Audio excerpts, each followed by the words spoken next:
Okay, here we are in the second video for week 1, Family Sociology, Chapter 1, but what we're going to look at here predominantly, in fact exclusively, will be theories. Now theories, if you're unfamiliar with theories in terms of a sociological perspective, it's not like, maybe the better way to look at this would be if you had 5 or 6 pairs of sunglasses and you stood outside and put one on, and you looked around, you'd see the world in a certain way. And then if you took them off and then put on a different colored pair and put them on and looked around, well, the world would look a little bit differently just because of the different lens there. And so every time you put on a new set of glasses would give you a different sort of perspective.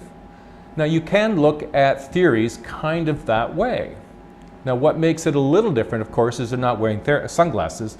They've done research and used the data, qualitative and quantitative, and have sort of made sense of that information in a way that over time and doing repeated studies have been able to look at society and make some sort of conclusions that they believe, based on the research that they've done, help explain certain aspects of sociology, or as in our case, more specifically, family sociology. And there are several groups that have gathered data looking at family, and it's just about like wearing different sort of glasses and looking at it saying, well, that's how they see family and how they see the relationship between family and society. Or in some cases, that would be the macro case, looking at the bigger issues. Or some will be micro, which will look at the relationship between family and how does that work? How do they solve problems? How do they celebrate traditions? How do they create the dynamic that is family and raise children in a family? So we'll look at the micro and the macro. I'm going to go through several of them. They're all in the textbook, so please feel free to go back and review. You may find that that's very helpful to do with this kind of content.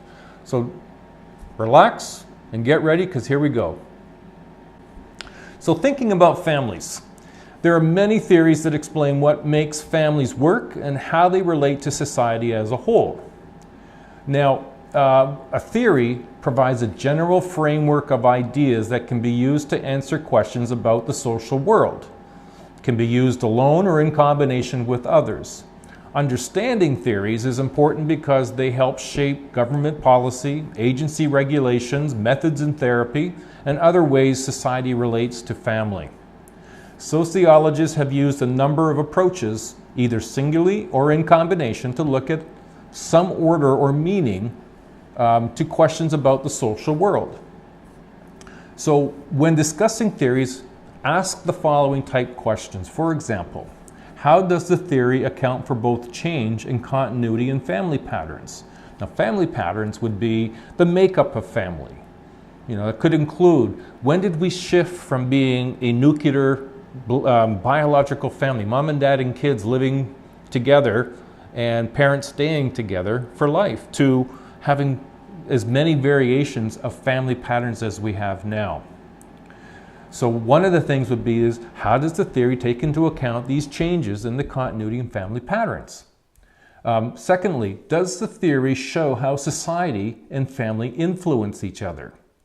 Now you could argue, that society has influenced the shift of family patterns from being a traditional family into these different variations, but you could also argue quite easily that it's been individuals' pursuit of individual happiness that have delayed, for example, wanting to get married, getting married later, starting a family later, which has contributed to families having fewer children than what they had in the past.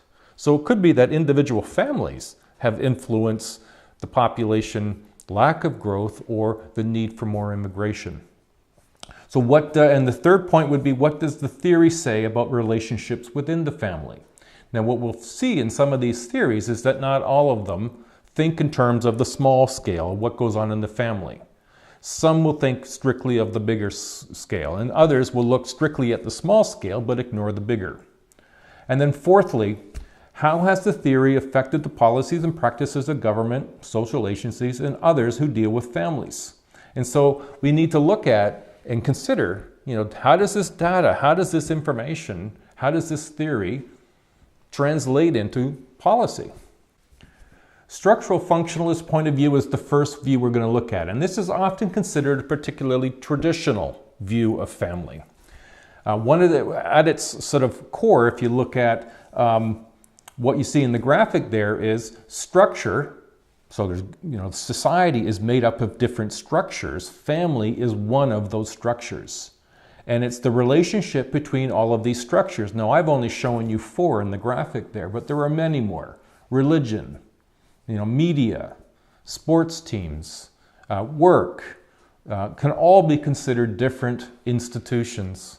And it's the relationship between these structures of institutions that's of interest to structural functionists. Now, the function part is what role or what function does each of the structures perform? Now, and our focus is on family. So from a structural functionalist view, the function of family is to socialize children. At least that's one of the primary ones. If you consider their functions, you can look at a reproductive function, that one of the functions of family is to produce children. Now, we do know that you don't need to be in a family to produce children, but from a structural functionalist view, they look at family in a more traditional way. Have a family, have children is the direction of preference. So reproductive function, a place for physical protection. Children in families should be protected physically and emotionally, but we also know that doesn't always happen. One of the other functions is economic function and emotional security. And then fourthly, parent children to be law-abiding, contributing members of society. That's part of socialization. And so when we look at the function and we add, okay, well, their function is to socialize their children, to bring them up. It's a lifelong process in which cultural knowledge, how to get along in the world that you live in, cultural knowledge, and how to survive and participate in the social life is passed on generationally. It explains how the family is related to other institutions and how it contributes to society as a whole. So when we raise our children, we help them, grow up in the family and be participants in the family, and then we help them with how to get along at school, how to get along in the workforce, how to get along in these other social environments, and give them skills so when they're more on their own, they can continue to live a life that's helpful, useful, happiness for themselves, and contributing to society. Now, part of what the functionalists will talk about are called social scripts. And social scripts are these rules that outline what, where, when, how, and why should we do something. Now, functionalists believe that the role specialization increases efficiency of family function. And what they mean by role specialization is everyone gets a certain amount of responsibility in the family. When you're a 3-year-old, you don't have as much responsibility as a 16-year-old. And what role a 16-year-old has is more specialized. And so that specialization, and that includes the specialization between mom and dad. Now, in a more traditional family model, dad is the breadwinner, mom is the child rearer. And that's the specialization that the functionalists talk about. Now, the point that I made in the graphic there on social stability is if all structures function as they're supposed to, then that creates a social stability within society. And that's what they're all about, is keep it the same, keep it stable. Not a lot of fast movements. Now, the strength of their theory is that it emphasizes family relationship to other institutions and contributes to the whole. But their weakness is that it's not as clear in explaining why families in society change. They just know that they do. It often ignores topics such as family violence and sexual abuse, sees delinquency and crime as a social rather than a family problem. It's not very tolerant of differences from the standard North American family. They think that that's the way that the best functions as society, but we know that that's not what's predominantly occurring within families. And it tends to assume that society has one set of norms and values, but those change over time too, and they may vary because of the vastness of cultural diversity in Canada. Okay, so let's move on to another theory. We'll move into conflict theory, and the conflict is also, like functionalism, a macro theory. And like structural functionalists, they view the society from a bigger view. They view the family from the perspective of society, so not the individual players. According to Marxist theory, which is a predominant theory in conflict theory, the economic system of society has a profound influence on all social groups, including the family. And what you're seeing is a group that's called the haves, and they have a lot of the influence, the power, the resources, money, holdings, and they also have influence on the have-nots. And those would be people who work for a living, who work for people who are the haves. And so when they look at family, they're saying it's these influencers of the haves, the bourgeois, who influence the proletariat and the families. So social policies are influenced by people who have versus people who have not. Some theorists stress the negative influences and are concerned with the power relationship and inequity. So part of the theory is because there's a limited amount of resources and because of that scarce resource, there's a competition for that resource. And the haves keep what they have, and the influence they have is to have everyone else to compete for the resources that are left.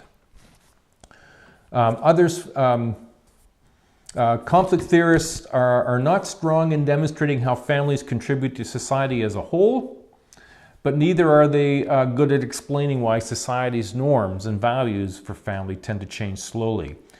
Conflict theory in family has largely been a larger sociological theory. It struggles with its place in family sociology. Now, this is our first micro theory, symbolic interactionalists, and accordingly, individuals develop a sense of self, status, and role through the attitudes and relationships of others. And they develop a sense of roles that they are expected to fill within their family. How we are raised and the responsibilities that we are given tells us a little bit about who we are, that's our sense of self, our status in terms of where in our family pecking order are we, and where in regards to what we do that is respected by our family, that's status. The roles would be the things that we are expected to do within our family. You know, when you do chores, that's part of your role. And you learn about the role of helping out the larger unit, the family. Putting yourself in another's place is called role-taking. So when you watch children play house and they put themselves in the positions of the mom and the dad, they're not creating a new position and imagining what it would be like to be, separate from their parents. They are role-taking. They are taking on the role of their parents and playing it. Role strain, on the other hand, is the sense of discomfort felt when one has difficulty meeting the role expectations. And you'll see this in families a lot. When times get tough, people start having to do many, many things. And when they're doing many things, they don't do all those things well. And that's called role strain. Now, range of ways families express love they're interested in. Not everyone expresses love in the same way. They don't communicate and problem solve in the same way. They don't socialize or participate in community and society in the same way. Roles of the husband and wife are not not common. They're unique and separate. And how they may adjust due to illness, loss of a job, promotion, new child, all can affect family. And social interactionalists are looking at how. What is the influence of these life-changing events, and how do families cope and alter and change with these other influences entering their lives? The value of symbolic interactionalism is emphasis placed on the person's responsibility in shaping their view of the world. And so it looks at the individuals much more carefully and more closely. As a result, it's been the basis for a lot of therapies like family therapy. Its major weakness is that it ignores factors such as laws, economics, social class, values, and it doesn't explain society-wide changes in family. Interpreting meaning is part of what they do strongly, is words and actions of family members. What do they mean and how are they understood within the family? Not everyone celebrates Christmas the same way, or Thanksgiving or Easter, and it's this sort of how do families come to understand this as their tradition? How do they get handed down, and how do we celebrate them and reinforce it? They concentrate on the interaction between individuals rather than the bigger social system, and they're interested in the meaning people associate with different symbols, words, actions, and events. So they look at the very small details of family. Now, family as a system, this is another sort of combination. It's a little bit of both of macro and micro. A system contains a set of interrelated and interacting parts. It's kind of like functionalism, but it's a more modern version of it, and it takes bigger and smaller issues at hand here. Anything that affects one part of the family will affect its parts. So a change in a family, parents' relationship, they get a divorce, is going to affect everybody in the family, including extended families and friends. Anything, strength of family systems theory is its ability to account for impact of one individual's behavior on all other members. So that's the micro component of it. So for example, if a parent is stressed or angry, and they likely have an impact on all family members. Or if a person is in the role of parent and another must be corresponding role of child. So it looks at these roles and the relationship between parent and parent, child and child, as a system. All is interrelated and connected. It recognizes the complementary roles that families also have subsystems or smaller grouping members within families. And so you could have the subsystem of children, the relationship between children and how they form their relationship and how the nuances of children relating to children. How is it that boys tend to be more friends than with girls? Or is that changing now in today's society? So systems and subsystems, they have barriers. No girls allowed, that's a barrier, which marks who is a member and who is not. The most common subsystems are spouse, parent, and siblings. Now, the strength of the family system theory is its ability to account for impact of one individual on all others. It explains why destructive behaviors can occur across generations, and as a result, many therapists use it as a base of their family work. The weakness is the concentration on family system as a whole overlooks the experiences of individuals, especially women in the case of wife assault. Assumes destructive behavior is a vicious cycle. Little to no reference to important social factors, although the theory is quite capable of including such influences. Now, the next theory is what's called fair trade within a family, or the fair trade theory. And in this case, it's also known as exchange theory, and it states that the family life can be viewed in terms of cost, benefit, and risk. Explains decision-making in families, especially in the husband-wife relationship. In spousal relationships, power is not usually shared equally. And so there's a bargaining that goes on. For instance, they have studied marital interaction as a bargaining process used by one member who wishes to change the family rules. Power in families is not shared equally by spouses, and in many families, the husband has the advantage in education, income, prestige, social status, even size. As a result, he has more resources for which to bargain with. Now, that's not necessarily holding true in all cases in all families, but in regards to the data, it happens more often than we may like to accept. So one of the weaknesses of this theory is that it focuses on the individuals rather than the overall family needs. Assumes that people behave in sort of a self-interest way without the bigger picture of family at heart. And that may not be true either. Now we'll move into feminist theory. And the feminist theory, in terms of their study of the family, sort of borrows from and piggybacks on conflict theory. And so I've used the same model of a teeter-totter, if you will.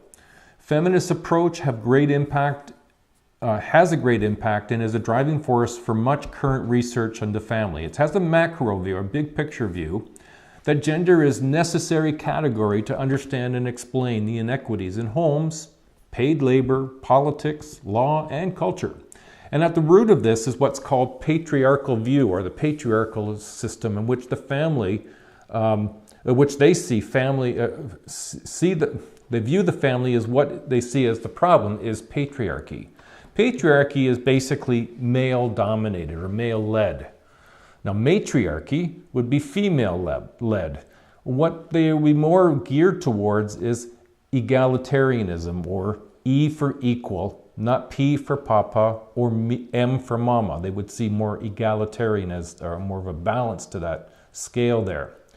Now, gender socialization is a process by which individuals learn the socially defined behavior appropriate for what it is to be male and what it is to be female. Gender is not biology. Biology is function, how your body works sexually.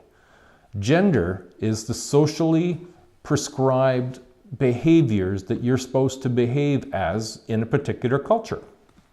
So boys are expected to be active and aggressive, girls expected to be nurturing and sensitive to others.